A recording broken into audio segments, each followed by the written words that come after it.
Você está ouvindo sobre isso nesses dias? Nós como igreja temos ensinado, essa é a quarta palavra de uma série em que Deus tem nos levado a enxergar o futuro de uma forma diferente. Essa é a nossa série, é isso que nós temos meditado nesses dias e certamente você tem sido abençoado por isso. Eu quero hoje continuar essa série e falar coisas a respeito do seu futuro, do que Deus tem para o seu futuro, do seu propósito, amém? Você com certeza deve se lembrar, o pastor Deno Júnior iniciou essa série falando sobre influência. Diga influência, diga mais alto, influência. Então nós temos visto como igreja o quanto Deus quer te usar para influenciar onde você mora, onde você trabalha, onde você estuda, lá na sua vizinhança, lá na rua da sua célula, lá onde tem aquela praça que você passa lá e talvez você passava dizendo, eu não vou me misturar com ninguém aqui. Realmente, se misturar não é a palavra certa, mas a palavra certa é entender que você é um canal de Deus para influenciar as pessoas a conhecerem o Senhor. Diga amém por isso. Temos visto que somos sal, temos ouvido que somos luz. Deus te colocou para trabalhar onde você trabalha. Talvez você fale, que lugar escuro. Pois é porque Ele conta que você é um luzeiro, você é a luz do mundo ali, para trazer influência naquele lugar. Nós somos chamados como igreja a influenciar aquilo que influencia a sociedade. Por isso nós temos recebido uma palavra nesses dias sobre excelência, sobre sermos o melhor que podemos naquilo que fazemos, com o fim de sermos muito mais úteis nas mãos de Deus, com o fim de sermos naquilo que fazemos referenciais de Deus. Isso só se alcança pela fé, pela excelência. Eu quero profetizar sobre a sua vida. Você foi colocado por Deus onde foi colocado para ser um canal de influência divina na terra. Poucos disseram amém, poucos apropriaram. Diga amém bem forte por isso. Será que nós temos revelação do privilégio que é isso? Será que nós temos revelação da honra que é para nós sermos colocados por Deus em lugares específicos? Pastor, minha família só tem crente. Eu não estou falando sobre ser crente ou ser ímpio. Eu estou falando sobre influenciar, interferir no propósito eterno das pessoas. Deus quer influenciar o mundo, e o meio que Ele escolheu é a igreja, e você é a igreja. Nós ouvimos sobre amor ao mundo. Talvez você fale, nossa pastor, mas antigamente eu vi que crente não podia amar o mundo. Pois é, há dois tipos de mundo que você já ouviu falar aqui, talvez nessa igreja. É porque o original do Novo Testamento é no grego. Por exemplo, a palavra amor é colocada várias vezes no Novo Testamento, mas se você for ver no original que foi escrito, o grego, para a palavra amor tem várias palavras diferentes, você sabe disso. Tem vários tipos de amor: o amor entre irmãos, o amor entre o homem e a mulher, o amor incondicional de Deus, que é o amor ágape. Quantos podem dizer amém sobre isso? Mundo também. O mundo que nós devemos amar é a humanidade. Diga a humanidade. Diga as pessoas. Aquele mundo que Deus amou o mundo de tal maneira, está dizendo que Deus morreu na cruz pelas pessoas, pela humanidade. Não importa quão pecadores eles são, não importa quão sujos eles estão, o Senhor os ama. E o Senhor tem nos chamado nesses dias a olhar para o futuro, é olhar para a humanidade que hoje talvez está perdida, mas amanhã será salva. Talvez você fale, pastor, mas esse cara aqui que eu conheço, que trabalha comigo, ele é muito terrível. Deixa eu te falar um negócio. Todo santo tem um passado, e todo pecador tem um futuro. Talvez no seu passado alguém falaria, que isso, como é que alguém quer pregar para esse cara? Todo santo tem um passado, mas todo pecador tem um futuro. Quantos podem dizer amém sobre isso? São dias de amarmos o mundo. Mas ouvimos também na semana passada, através do Evandro, com muita objetividade, clareza como sempre, que uma palavra mais no aspecto pessoal, não corporativo, que acerca do futuro, precisamos nos posicionar. Não existe um futuro se manifestando, se no presente, ao ouvir sobre o futuro, eu não torno a minha vida coerente com as promessas acerca do meu futuro. Vou repetir, é extremamente importante que o seu presente, que a sua vida hoje seja coerente, ela expresse o que o seu futuro está dizendo. É dessa forma. Ele contou aqui a história, você lembra? Estou só introduzindo para você não ficar perdido. Talvez você faltou algum domingo. Que quando ele ouviu a notícia que ele estava grávido, ele e a Aline, que a Aline estava ali avisando ele. A princípio nada mudou externamente. O quarto não foi construído, as roupas, todo o enxoval não foi comprado, não tomou forma ainda no corpo da esposa dele, porque era só o início da gravidez. Mas a partir do momento que ele sabia, daqui 9 meses, diga futuro, futuro é tudo aquilo que está à minha frente. A partir do momento que ele sabia, o futuro daqui 9 meses vai ter uma pessoa nova aqui em casa, e eu sou o pai. Tudo muda no presente, de dentro para fora. Sabe por quê? O futuro começa dentro de você, antes de ninguém ver, antes de qualquer um ver. Por quê? Porque tudo que Deus faz é de dentro para fora. O que o Senhor tem falado a seu respeito? E como você tem se posicionado? Mas hoje eu quero falar sobre um futuro maravilhoso. Eu quero falar sobre a visão de Deus acerca do seu futuro. E a visão de Deus acerca do seu futuro é: Ele tem um futuro maravilhoso para você. Diga aleluia. Eu quero ler alguns textos da Bíblia com você. Eu quero meditar junto com você. O que Deus está pensando sobre o seu futuro? O que é um futuro maravilhoso? Quem aqui gosta de pensar no futuro? Levanta a mão. Vou te falar uma coisa. Você só pensa no futuro daquilo que você ama. Pode perceber. Eu tenho descoberto cada dia que eu amo mais a minha família, porque você sabe, quando você fica pensando no futuro. Toda hora eu falo para a Ana: filha, você tem que estudar, porque eu estou pensando no futuro. Todo mundo que ama está pensando no futuro. Esses dias eu guardado as proporções, estava pensando: pô, daqui 5 anos, daqui para 5 anos, o Palmeiras pode ganhar 2 mundiais, mais umas 2 Libertadores. Eu fiquei pensando no futuro do meu time. Falei: olha, aí os caras vão parar de falar. É possível, ao que crê. Eu quero te falar, se eu que não amo tanto o Palmeiras penso no futuro do meu time, quanto Deus pensa no seu futuro? Deus pensa no seu futuro. Eu vou te provar. Abra sua Bíblia em Jeremias 29:11. Projeta para nós, por favor. Eu vou ler na NVT. Projeta a que estiver mais fácil aí. Eu vou ler rapidamente. Eu vou ler alguns versículos. Quem quiser abre, quem não quiser acompanha, atento. Porque eu sei, Jeremias 29:11. Porque eu sei os planos que tenho para vocês, diz o Senhor. São planos de bem e não de mal, para lhes dar um futuro pelo qual anseiam. Para lhes dar o futuro pelo qual anseiam. A primeira coisa que eu quero te falar aqui hoje: o seu futuro é maravilhoso, porque Deus está pensando nele. Deus está pensando no seu futuro. Aqui diz: eu sei os planos que eu tenho a seu respeito. Ele está pensando, ele está projetando. Você não pensa no futuro de quem não é importante, mas você pensa muito no futuro de quem é importante. E vou te dizer mais: se você é alguém intencional, é alguém que tem uma vida vitoriosa, uma vida de visão, o tempo todo as suas ações são pensando no futuro. Esses dias um irmão falou: pastor, eu vou fazer várias compras aqui, várias economias. Nossa, vê se é possível, porque eu preciso, mesmo que seja um mês difícil para mim, colocar minha família num novo lugar. Futuro. O futuro nos faz fazer renúncias. Pensar no futuro em quem nós amamos nos faz ter atitudes claras e até mesmo de renúncia muitas vezes. Deixa eu te falar, Deus tem um futuro maravilhoso para você. Se você soubesse hoje que o maior bilionário do mundo sentasse para planejar o seu futuro e te chamasse para ouvir o que ele tem para você, quantos acham que a sua vida ia mudar? Seja sincero, a minha vida ia mudar muita coisa. Para de ser hipócrita. Imagina um bilionário pensando no seu futuro. O que você sonha? O que você quer estudar? Onde você quer estudar? Qual carro você quer? Onde você quer morar? O que é uma empresa de quê? Tá, vamos montar aqui. Só para você dar resultado depois. E se não der também, é dinheiro. Agora eu quero te falar, muito mais que um bilionário, Deus pensou no seu futuro. E aí ele fala na continuidade do versículo. O relógio até foi embora aqui. Aí ele fala na continuidade do versículo. Isso é lindo. São planos de bem, o que ele pensou sobre você, e não de mal, para lhes dar o futuro pelo qual anseiam. Feche seus olhos por um instante. O que seu coração anseia? O que seu coração sonha? Se você crê, você recebe.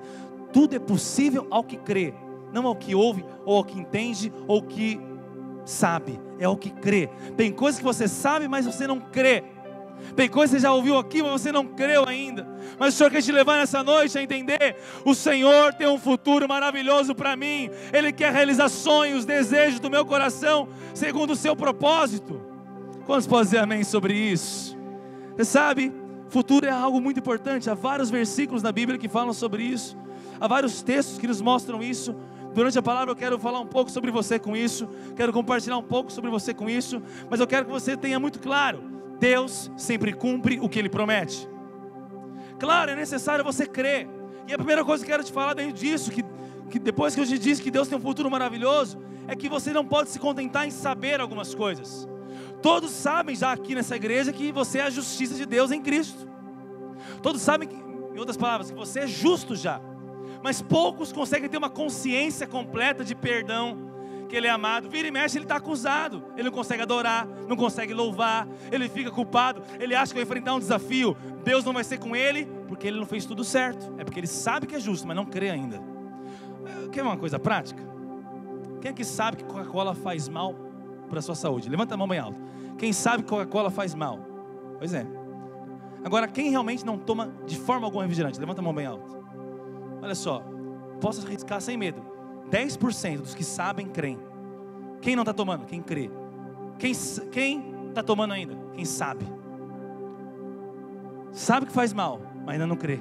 O dia que você crê, você não toma mais. Eu ainda não creio completamente, estou quase crendo. E não é sobre isso a Bíblia, é só um exemplo. Esse ano tomei 3 latas só, olha aí. Parecendo aqueles caras deixando cigarro, deixando a pinga. 21 dias sem cerveja. Teve um irmão que fez. Nem vou contar o que eu fiz um dia, no 21 dias, deixa pra lá. Quantos estão comigo que diga amém? Deixa eu te falar um negócio. Eu sei que você sabe que Deus tem um futuro maravilhoso. A minha pergunta é: quando que você vai crer? Quando que você vai crer no que Deus tem pra você? Eu quero falar sobre algumas evidências disso. Deixa eu te falar, o que Deus tem pra você lá no futuro, quando você olhar para trás, você vai ver a bondade de Deus fluindo na sua vida. Quantos querem daqui a alguns anos olhar para trás e falar: só poderia ter sido Ele, foi mais que eu imaginei? Diga amém. Então eu quero te falar, se você creu, é assim que vai ser. Toda vez que olharmos para trás, veremos a bondade de Deus, se hoje olharmos para o futuro como Deus promete, e não como as previsões humanas apontam. Você só vai olhar lá no futuro, olhar para trás e ver tudo que Deus fez. Se hoje, olha só, você vai estar lá na frente, olhando para trás, vendo tudo que Deus fez. Se hoje você olhar lá para frente, conforme Deus fala, e não como as circunstâncias falam. Você precisa adestrar a sua mente, a sua linguagem, o seu coração, no futuro, no propósito. Porque o diabo sempre vai querer te prender nas suas limitações, no seu passado.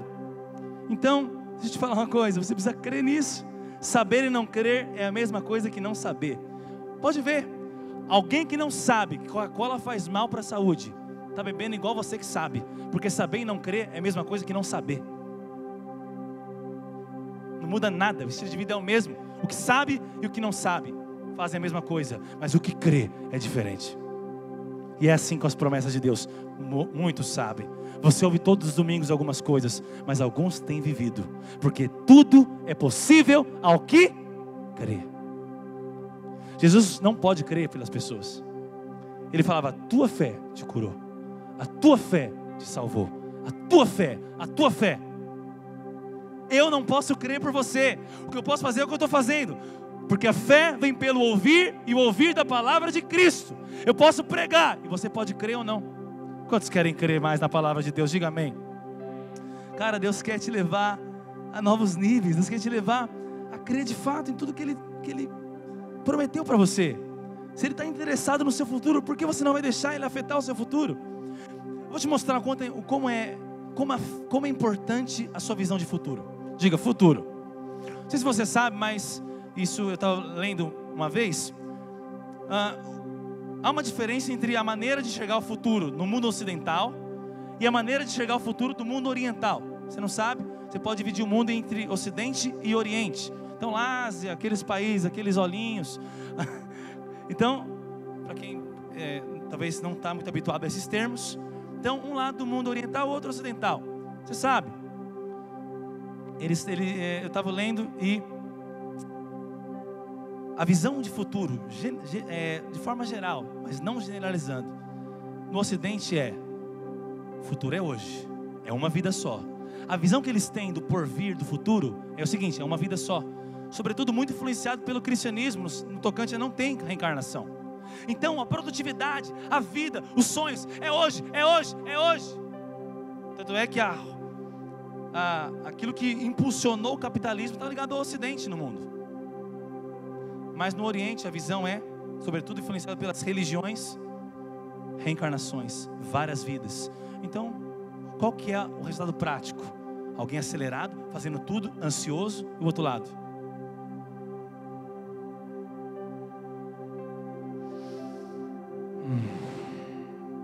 Tá tudo bem. Eu não estou dizendo que é certo e que é errado aqui. Só quero te falar, de modo prático, a visão que alguém tem do futuro afeta o seu presente. A forma como vemos o futuro afeta a forma como agimos no presente. Como você enxerga o futuro que Deus tem te prometido, hoje está influenciando o seu presente. A maneira com que você veio para o culto, a maneira com que você adorou, a maneira com que você está ouvindo a palavra, está sendo afetado por como você enxerga o futuro. Quando eu estava nas salas de aula, na escola de ministério, eu já sabia que eu ia ser professor 1 ano e meio depois, porque eu tinha um chamado, eu acreditava no meu chamado. Meu pastor tinha falado: André, estuda direitinho que você vai dar aula, você tem um potencial. Eu estava na aula sabendo, eu estou aprendendo para ensinar. Era diferente. Alguns alunos não se importavam em fazer atividade, eu tinha que fazer atividade, porque o meu futuro já era diferente na minha cabeça. Talvez ele também do meu lado seria professor, mas não enxergou assim, não acreditou. A sua postura é afetada por como você enxerga o seu futuro. Como você tem enxergado o seu futuro? Quanto você crê na palavra que Deus tem para você? Quem negocia consagração, preço, disposição, não está olhando para o futuro como Deus está olhando.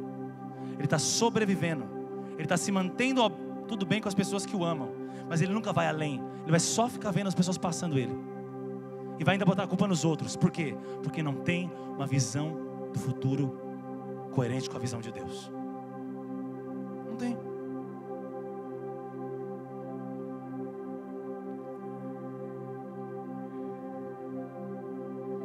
Você sabe, Deus, Ele quer que a terra seja uma extensão do céu. E não tem como falar de futuro sem falar, para mim, da coisa mais importante que da vida do cristão, que tem a ver com o futuro, que é a vida eterna, que é a volta de Jesus. Olha o que diz a Bíblia em Filipenses 3, 20 e 21. Filipenses 3, 20 e 21. Nossa cidadania, no entanto, vem do céu, e de lá aguardamos ansiosamente a volta do Salvador, o Senhor Jesus Cristo. Ele tomará o nosso frágil corpo mortal e o transformará num corpo glorioso como o dele, usando o mesmo poder com o qual submeterá todas as coisas ao seu domínio. Há um futuro até para o seu corpo. Olha para o seu corpo aí e fala: tem um futuro para você ser glorificado. Há um futuro para... Esse texto fala do nosso futuro, a eternidade. Diga, vida eterna. O que Deus prometeu com a salvação? Um futuro, a vida eterna. Mas até lá, a vida eterna já começou. A plenitude de todas as coisas é na Nova Jerusalém, é nos novos céus e nova terra. Por quê? Porque Deus quer os nossos olhos lá no futuro. Mais se você puder, a eternidade. E a Bíblia manda os nossos olhos estar em Cristo, porque Ele é eterno. O que eu estou querendo dizer com você hoje? Que não existe uma esperança genuína de um cristão só nesse mundo. A nossa esperança está na eternidade. E a prova que meus olhos estão naquilo que é ilimitado, na eternidade, é que a minha vida aqui não se prende nas coisas dessa terra, mas expressa a eternidade. Eu quero profetizar algo sobre a sua vida. As pessoas vão olhar para você e vão dizer: aquilo que ele está fazendo não acaba nele, não acaba na família dele. Aquilo que ele está construindo é algo sobrenatural. Quando ele abre a boca é diferente, ele olha para um lugar diferente, ele age diferente. Mas eu quero ir além com você. Olha o que diz em Apocalipse 21:4. Apocalipse 21:4. Ele lhes enxugará dos olhos toda lágrima. Não haverá mais morte, nem tristeza, nem choro, nem dor. Todas essas coisas passaram para sempre. Vou ler de novo. Ele lhes enxugará dos olhos toda lágrima, e não haverá mais morte, nem tristeza, nem choro, nem dor. Todas essas coisas passaram para sempre. Deixa eu te falar uma coisa. Por que eu estou falando isso? Eu vou te explicar. Antes de ler esses 2 versículos, eu falei que a vontade de Deus é que a terra seja uma continuação, uma expressão muito bem. Qual que é o problema que vai atrapalhar o maravilhoso futuro que Deus tem para você? Uma visão errada do que Deus faz. Tudo que acontece nessa terra é a vontade de Deus? Diga não. Ele disse: faça a sua vontade na terra como é feita no... O que tem no céu? Acabamos de ler. Não tem tristeza, não tem choro, não tem dor, não tem morte. Por quê? Porque no céu é feita a vontade de... O que Deus quer na terra? Que na terra seja feita a vontade de... Por que ela não é feita? Estamos no mundo caído, homens caídos, e Deus tem a igreja para restaurar todas as coisas. Deus tem a igreja para anunciar a boa notícia. Agora deixa eu te falar uma coisa. Quando Deus cria o homem em imagem e semelhança, Ele fala: você vai governar, você é meu representante, para que seja a terra uma extensão do céu. Mas o homem caiu, o diabo entrou na jogada, o pecado entrou na jogada. Agora eu quero te falar, você já aceitou Jesus, você já creu na cruz, e você tem o Espírito Santo. Pode dizer amém sobre isso? Então aquilo que você governa deve ser como no céu. Por que eu estou dizendo isso? Porque as dores, os choros, a lágrima, a morte não é a autoria de Deus. E por que é importante entender isso? Porque esse futuro é maravilhoso e ele é a eternidade, mas Deus manda com que a eternidade se manifeste aqui. Você precisa acreditar. A vontade de Deus é você ter os sonhos do seu coração cumpridos. Por quê? Presta atenção comigo. Aonde Deus colocou a eternidade? Lá em Eclesiastes. Quem conhece esse versículo? Deus colocou a eternidade no coração de todo homem. O que é o céu? Não há dor, não há lágrima, não há morte. O que tem na terra?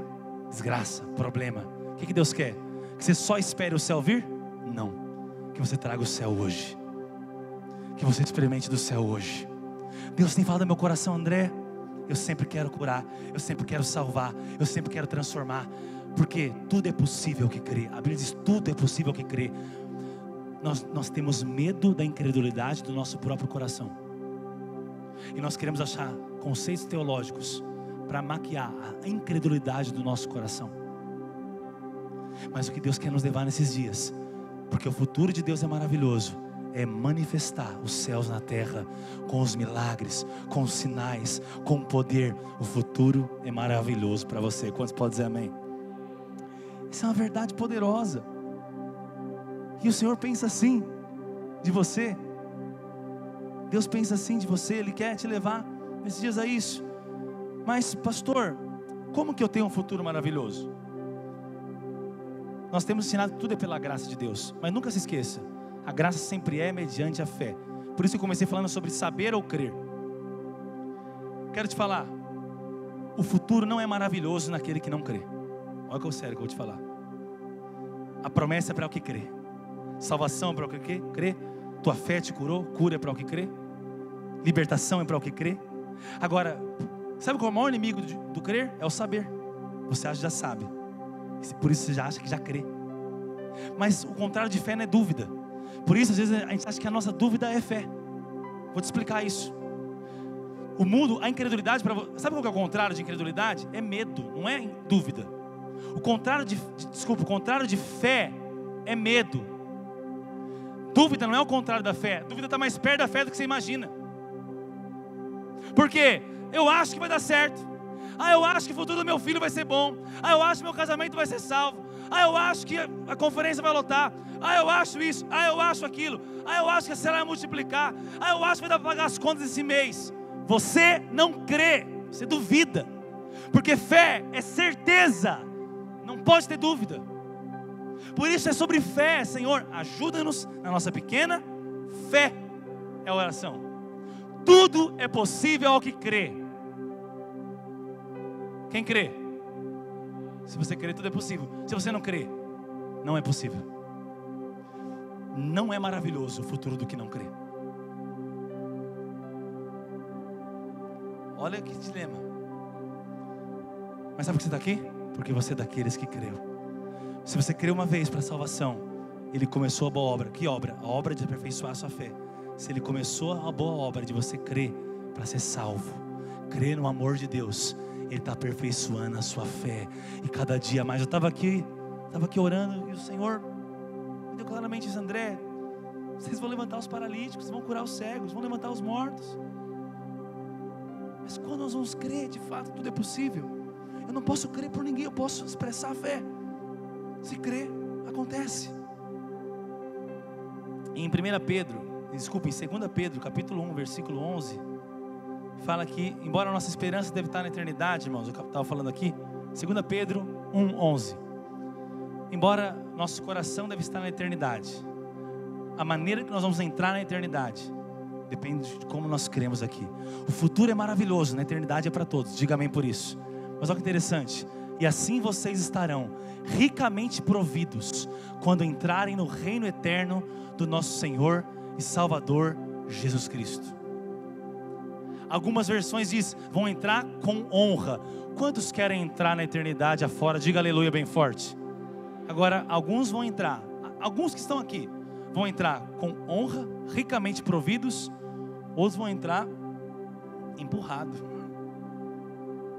Pastor, o importante é entrar. Pois é, qual que é a visão que você tem? Para que você nasceu? Olha para mim. Para que você nasceu? Eu quero profetizar algo sobre a sua vida. Feche seus olhos por um instante. Creia nisso. Pai, eu profetizo: cada filho amado que está aqui vai entrar naquele dia debaixo de honra. Ah, Deus, ricamente providos. Pai, esse contexto de 2 Pedro capítulo 1 nos fala que nós devemos acrescentar à fé virtude, piedade, fraternidade, amor. Eu profetizo, Senhor, que esses valores, que esses princípios vão influenciar a tua igreja. E nós, como igreja de Novo Santo André, irmão por irmão, entraremos com honra naquele dia. Quantos podem dizer amém por isso? Eu estou falando de futuro, e você não pode pensar num futuro tão próximo que não seja a eternidade. Mas aqui diz que o meu futuro é maravilhoso, mas a maneira que eu vou entrar nele é individual. E eu quero te falar uma coisa hoje: a graça futura. Eu indico um livro muito bom do John Piper, A Graça Futura. Pesquise, é muito bom. É incrível para alimentar a sua fé. Mas a graça futura, como qualquer graça, não é automática. Diga assim: a graça não é automática. Diga: a graça é mediante a fé. E eu quero falar sobre duas evidências da fé. Duas evidências que alguém creu de verdade. Duas evidências que seu futuro vai ser maravilhoso. Como eu sei qual futuro vai ser maravilhoso? Quem crê. Como eu sei quem crê? A fé tem evidências. O que é evidência? Uma prova. Todo mundo pode falar que amém, mas alguns têm a prova que crê e outros não creem. É igual eu fiz a provinha da Coca-Cola. Ali você já sabe que não crê naquilo. Aquilo não importa, você não precisa crer naquilo. Eu quero saber se você crê nas promessas de Deus para você. A primeira coisa que denuncia a minha fé e que evidencia a minha fé é o que eu falo. Diga: o que eu falo. Diga mais alto: o que eu falo. Deixa eu te falar uma coisa: falar na Bíblia é incrível. O falar na palavra de Deus é incrível. Eu sempre gosto de ensinar você usando um princípio da primeira menção, porque a primeira vez que um assunto é mencionado na Bíblia vai nos dar um norte para entender aquilo durante toda a Bíblia. Talvez já falei isso aqui para você, mas a primeira menção de falar na Bíblia é quando Deus disse em Gênesis 1: haja luz. Não tinha ninguém para ouvir, porque fala na Bíblia, a primeira função não é comunicar, a primeira função é criar. Pode ver, Deus falou com você já aqui hoje, mas talvez você não ouviu aqui. Você me ouviu pregando, você ouviu o André, mas você ouviu alguma coisa específica no seu coração. Porque Deus não precisa de voz para falar. Você não precisa de ouvido para ouvir a Deus. Alguém surdo pode ouvir a Deus mais que alguém que ouve, porque Deus fala no espírito, no coração. Então quando Deus diz, não é para comunicar, é para criar. Porque a função primordial, a função primária do falar na Bíblia é para criar. É por isso que você direciona a sua vida com aquilo que você fala. Ah, por que eu estou vendo isso? Porque você não tem um falar de incredulidade. Você já ouviu demais isso aqui, você vai ouvir e ser renovado nisso de novo hoje. Fé não é só para suportar o seu presente momento. Fé é para criar o seu futuro. É muito bom. Cara, eu amo pessoas que passaram pela prova e estão aqui. Eles tiveram fé para suportar o presente. Mas a fé não é só para isso. A fé é para isso, mas é também para criar um futuro.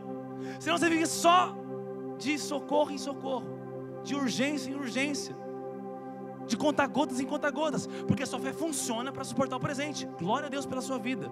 Mas eu quero te ensinar algo. A fé é para criar o futuro. Eu tenho conhecido pessoas, eu tenho feito isso na minha vida. Eu tenho usado a minha fé e quero usar mais ainda para criar o futuro. Como é alguém que tem um futuro maravilhoso? É pela graça, então é mediante a fé. Mas a evidência que você crê num futuro maravilhoso é que você tem um falar de coisas maravilhosas. Deus, eu sempre... Há um versículo que diz: foram coisas maravilhosas demais para mim, o que o Senhor fala. Deus sempre fala coisas maravilhosas demais. Deixa o Senhor falar ao seu coração e fale o que Ele está dizendo. Há uma frase que eu esqueci de quem é, uma vez eu ouvi: o povo de Deus, olha só que frase interessante essa. O povo de Deus pode ter o que disser. Repete comigo: o povo de Deus pode ter o que disser, mas preferem dizer o que tem. Você pode ter o que você disser, mas você só diz o que você tem. Você sabe dizer o que você tem e nunca dizer o que você quer. Você só sabe mostrar um diagnóstico do presente e das circunstâncias, mas não sabe construir o futuro com a sua palavra. Nós nos tornamos muitas vezes especialistas em dizer o que temos, quando o povo de Deus pode ter o que eles dizem. Eles preferem dizer o que eles têm. Aí não tem futuro maravilhoso. Aí tem o quê? Ciclos viciosos. De tempos em tempos, o mesmo pecado, o mesmo problema, a mesma crise, a mesma briga. Não prospera, não avança, não multiplica. Parece que a vida é um grande deserto de 40 anos. Parece uma história da Bíblia. Qual que foi a questão? O espírito de fé que tinha Josué e Caleb, que vai te levar a ter coragem para criar o que você quer ver e não para dizer o que você tem. Quantos podem dizer amém sobre isso? Romanos 4,17 diz que Deus chama a existência de coisas que ainda não existem. Então o que é chamar? Chamar é falar. Romanos 4 está dizendo: como Deus trabalha hoje? Como Deus salvou você? Chamou do nada. Como que Deus vai fazer amanhã? Chamando. Como nós temos vivido a vida cristã? Baseado na realidade presente. Mas como Deus faz? Chamando a existência do que não existe. Então, como é alguém que tem um futuro maravilhoso? Alguém que tem um falar de criatividade, um falar de avanço, um falar. O que você está falando sobre a sua vida financeira? Talvez vai dar. Vou fazer uma conta aqui e vai dar. O que você está falando sobre o seu ministério? A minha oração para o Espírito Santo foi: Pai, traz essa revelação hoje, para nós construirmos em fé. Diga aleluia bem forte. Hebreus 1:3. Eu acho incrível a Bíblia. Diz que Deus não só criou todas as coisas, mas Ele sustenta todas as coisas pela sua palavra. Talvez você fale: não, pastor, eu vou sair criando e depois quem paga a conta? A fé cria e a fé sustenta. O falar cria e o falar continua sustentando. Você acha que tem que criar e depois sustentar, mas Deus cria pela palavra, sustenta pela palavra, e vai ser assim com você também. Vai profetizar pela palavra, e quando vier os desafios, você vai ser sustentado pela palavra que você liberar, se for a palavra de Deus. Não é a sua palavra. Por isso que tem a ver com fé. Fé é no que está escrito na Bíblia. Fé é nas promessas de Deus. Por isso precisamos conhecê-las. Eu enumerei uns 16 versículos hoje, fiquei meditando o dia inteiro sobre o futuro. Eu consegui ler mais da metade no primeiro culto, não vou conseguir ler nesse. Não sei porquê, acho que o tempo passou mais rápido ou me sabotaram. Eu não sei qual foi. Mas pode colocar mais 10 minutos para mim aqui. Está dentro do horário, velho. Isso aqui está errado. Eu que fiz o cronograma. Em nome de Jesus, vou querer confessar aqui, ó. Senhor, libera mais 10. Mas se não tiver aqui também, eu uso desse aqui. Em rebeldia, brincadeira. Sabe o que é lindo? Em 2 Coríntios 4,13 diz, né? Temos o mesmo espírito da fé. Olha o que eu vou te falar. Cri, por isso falei. Isso é um princípio. Há 2 tipos de confissões. Aprende isso. Eu tenho aprendido. Há 2 tipos de confissões. Aquela que eu creio, então eu falei porque eu criei. Olha só. Mas eu vou te dizer algo. Tem aquela que eu falo para crer. Pastor, como que é isso? Vou te explicar. Pensa na área da sua vida mais plena que tem hoje, em relação à vida cristã. Talvez a sua comunhão com Deus, talvez as suas finanças, não muitos esses, né? Talvez o seu casamento, talvez é sua frutificação, talvez é o que Deus está fazendo na sua família. Você crê, você fala isso, já é uma realidade, você desfruta. Mas tem uma área da sua vida, não precisa pensar nela aqui não, mas ela existe, que você vê, não tem nada de plenitude, não tem nada de promessa, não tem nada de futuro maravilhoso nessa área. Talvez isso é uma fraqueza, um vício, talvez é as finanças, talvez você é o contrário, o outro está frutificando, você não frutifica nem a pau. Talvez é o seu casamento, enquanto alguém está com um casamento maravilhoso, você fala, eu sou crente, eu acredito que não tem divórcio, mas eu não penso em outra coisa. Não importa a área da sua vida, a definição do que vai acontecer está pela palavra. E se você não tem crido nisso, você tem que ter um exercício, um hábito. Qual que é a evidência de um futuro maravilhoso? O falar de hábito daquilo que é promessa de Deus. Qual que é o hábito de linguagem que você tem? Ou é triste, a gente prega aqui 3 anos a mesma coisa, na primeira crise, a pessoa que está junto com você só fala de derrota, só tem um falar de derrota. Você vai às vezes o pastor se sente sozinho. Não é possível, não é possível. Então, a primeira confissão, você crê e fala, mas o segundo tipo de confissão, você já sabe, lembra? Você sabe, mas como você não crê ainda, você vai falando todos os dias. Então pega lá a promessa sobre a sua saúde, sobre as suas finanças, sobre o seu ministério, sobre todas as áreas da sua vida, e comece a tomar posição. Comece a dizer, Senhor, eu tenho o que a tua palavra diz que eu tenho. Eu sou o que a tua palavra diz que eu sou. Eu posso fazer o que a sua palavra diz que eu posso fazer. Pai, não há nada impossível, porque eu creio. Aí você fala, mas pastor, mas eu estou me sentindo hipócrita, não estou crendo. Mas fala, porque tem uma fé que você tem e fala facilmente naquela área, mas tem áreas que você tem incredulidade. Então fale mesmo assim por hábito, até que seu coração seja tomado por fé, exploda de unção, de revelação, e você aproprie das promessas de Deus. O Senhor tem nos chamado a uma vida abundante. Eu queria abrir sua cabeça e colocar isso agora. Você não tem ideia do que eu estou sentindo aqui, vendo alguns entrando e outros não entrando. Porque eu não posso crer por você. A ansiedade revela a incredulidade. O medo é o contrário da fé. Como é que eu marco a data do casamento? Como é que eu marco a data da multiplicação? Como é isso, como é aquilo? Você ainda não crê que tudo é possível que crê. Ou você não, por quê? Porque você não crê que é amado por Deus. Porque a fé é aperfeiçoada pelo amor. A fé atua pelo amor. Se eu sei que eu sou amado, eu não tenho dúvida. Claro que Ele vai me curar. Eu curaria meu filho. Claro que Ele vai salvar essa pessoa. Claro que Ele vai prosperar. Claro que Ele vai patrocinar isso aqui. Quando você tem clareza que é a vontade de Deus, clareza que Deus pode, falta uma clareza. Clareza que Ele quer, porque te ama.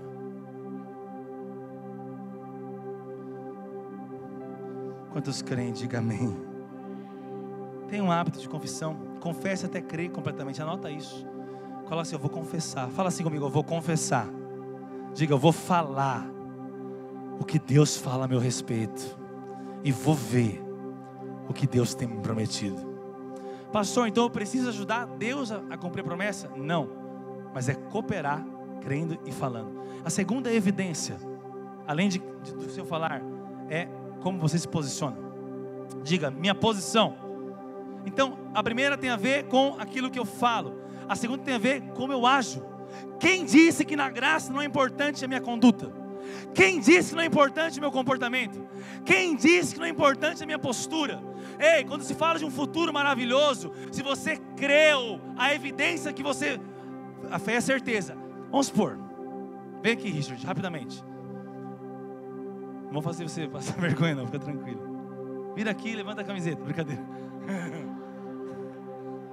Cadê o pastor Dena pro chicote? Brincadeira. Então imagina que o Richard ouve de Deus hoje que ele vai ser o maior pastor lá do Quênia, no continente africano. Deus vai falar, você vai ter a maior igreja do Quênia. Então Deus falou, se ele crê, então crê a certeza. O que um cara que tem certeza que é o maior pastor de uma igreja tem como estilo de vida? Então não é que ele tem que fazer algo para se tornar aquele pastor. É que a fé é para hoje, é a certeza. Se eu já sou, eu vou agir como tal. Eu gosto de usar o exemplo do Cristiano Ronaldo, porque não tem como não usar ele falando disso. A mãe dele fala que com 7 anos ele falava, eu vou ser o melhor jogador do mundo. Aí não sei quantos anos ele tinha, ele falou, eu vou fazer 3.000 abdominais por dia. E faz até hoje. Teve uma hora que eu era do lado do Messi, eu e o Jansen. A gente falava, o Messi estava com 4, ele com 1.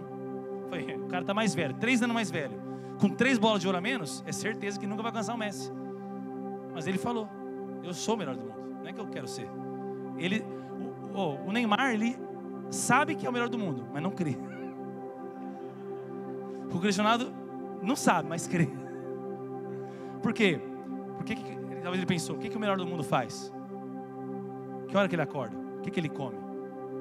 Isso é uma fé coerente com as promessas de Deus. Se ele é o maior pastor de algum continente, ele não pode ficar melindrado em qualquer coisa. Ele não pode cortar relacionamentos dentro do propósito. Ele não pode negociar consagração, jejum e oração. Ele não pode negociar de amar as pessoas. Se ele quer amar um país inteiro, não consegue amar 7 na célula. É incoerente com a promessa. Vai lá, recebe.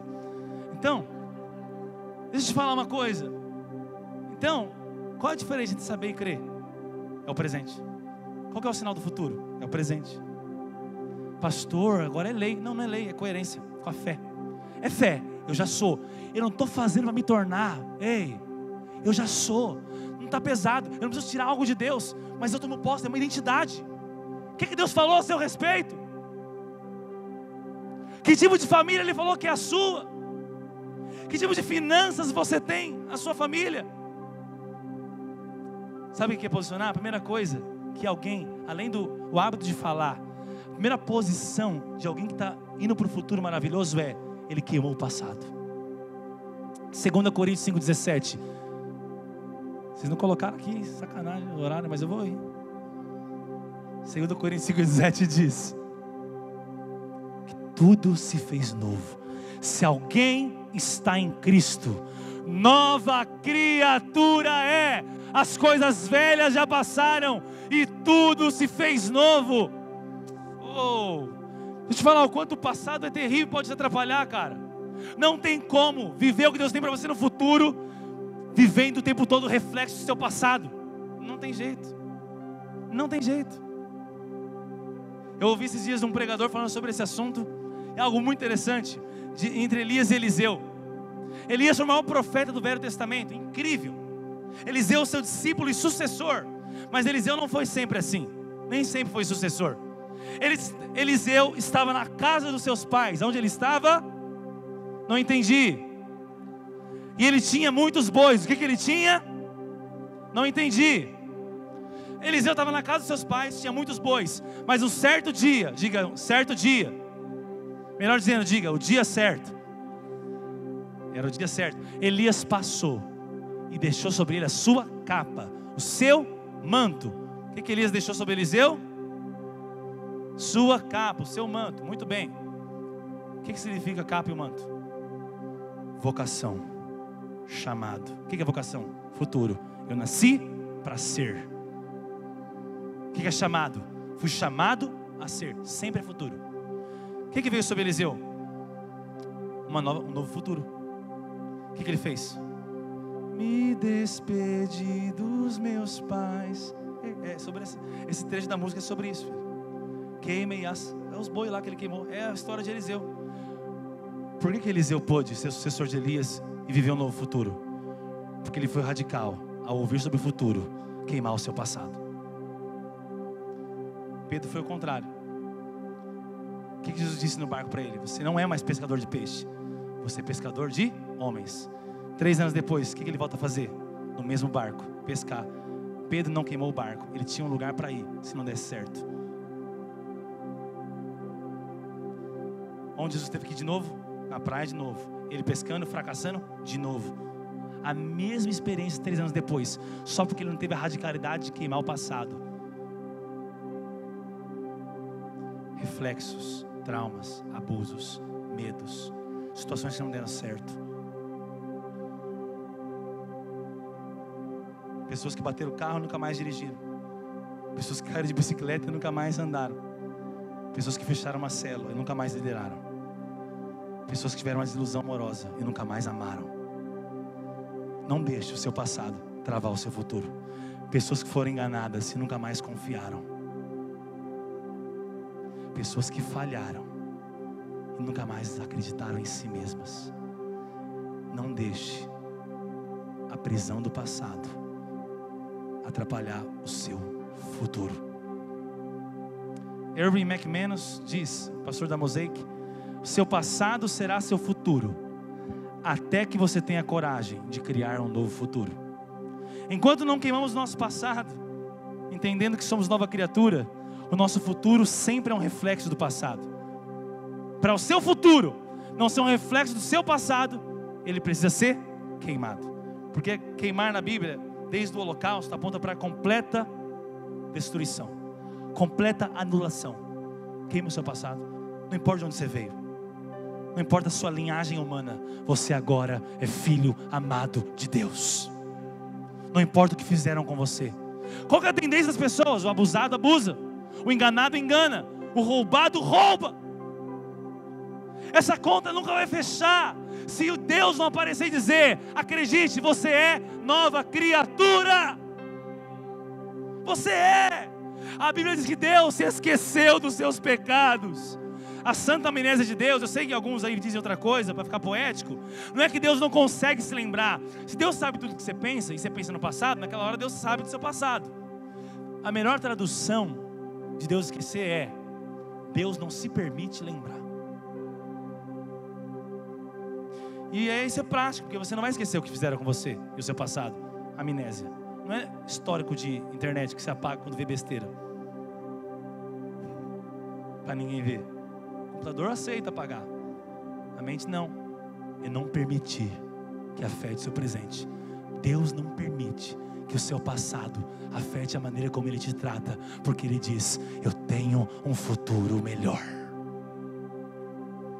Porque Deus sabe que o passado quer travar o seu futuro. Foge do seu passado hoje, queima o seu passado hoje, e seja quem você nasceu para ser no Senhor. Esquecendo-me das coisas que para trás ficam, prossigo para o alvo. Eis que faço novas todas as coisas diante de você. Há inúmeros versículos, que alguns eu anotei aqui, não dá tempo de ler, sobre esquecer. Dane-se o que alguma ciência diga sobre isso. A Bíblia diz: só vai ter futuro quem entender: as coisas velhas já passaram, tudo se fez novo. Aplauda Jesus por isso. Aplauda Jesus por isso.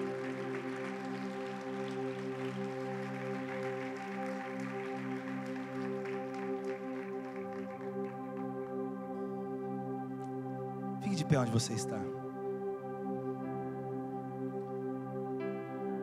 A outra evidência do meu caminhar, além de ser um caminhar que não aceita o passado. Então, pensa aqui comigo. Futuro é maravilhoso para aquele que crê. Aquele que crê evidencia fé pelo que ele fala. Diga assim: eu vou falar mais alto, eu vou falar o que Deus fala, para enxergar tudo que Deus enxerga. Mas ele tem uma postura, a postura de um passado queimado. Ele não deixa com que o passado afete as escolhas do presente. Ele não permite, porque ele está olhando para o alvo que é Cristo. O Cristo é o autor e consumador da fé. É o passado e o futuro. E Ele é o quê? Aquele que nos conduz no processo. Agora, qual que é a outra evidência? Muito séria, que Deus falou comigo. De alguém que tem um futuro maravilhoso.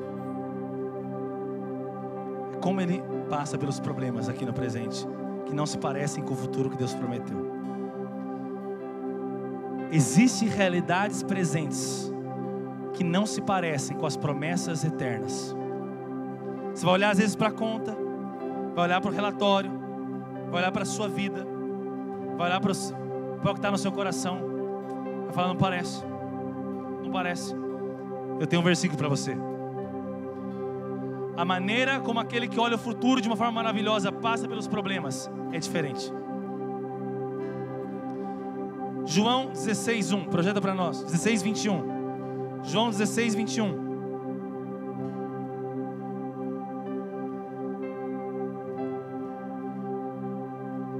A mulher que está dando à luz sente dores, porque chegou a sua hora.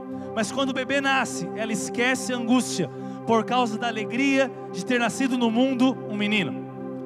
A maneira de eu passar pelas dores, pelas tribulações, a maneira bíblica, olhando para o futuro de passar, é enxergar toda dor como dor de parto. Paulo não era mulher, não teve filhos, não sabia o que é dor de parto, mas disse: eu tenho dores de parto pela igreja, porque dor de parto na Bíblia aponta para uma dor que tem um propósito, e a Bíblia diz, ela diz que sua leve e momentânea tribulação hoje produz eterno peso de glória futuro.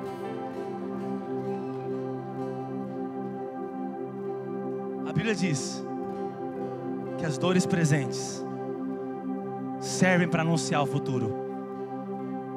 Algumas mulheres aqui talvez já tiveram filho parto normal.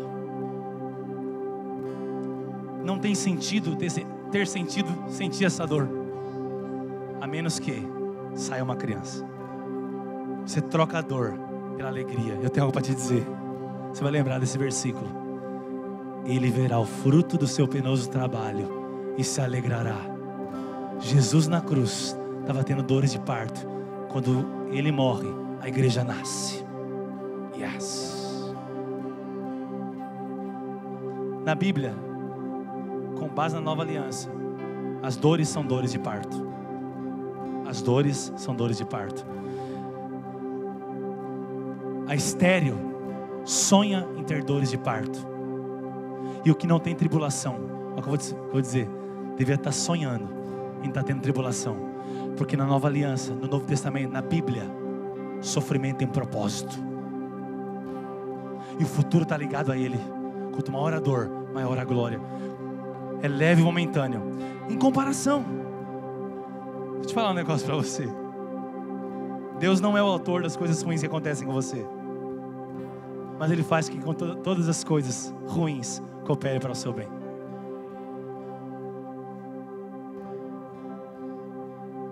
É forte isso aí, gente. Vou ler para você alguns versículos aqui. Romanos 8,18 diz: considero que nosso sofrimento... Estão comigo? Fique com o seu espírito aberto, você vai receber algo agora. Considero que nosso sofrimento de agora não é nada comparado com a glória que Ele nos revelará mais tarde. Romanos 8,28. E sabemos que Deus faz todas as coisas, diga todas as coisas, cooperarem para o bem daqueles que o amam e que são chamados de acordo com o seu propósito.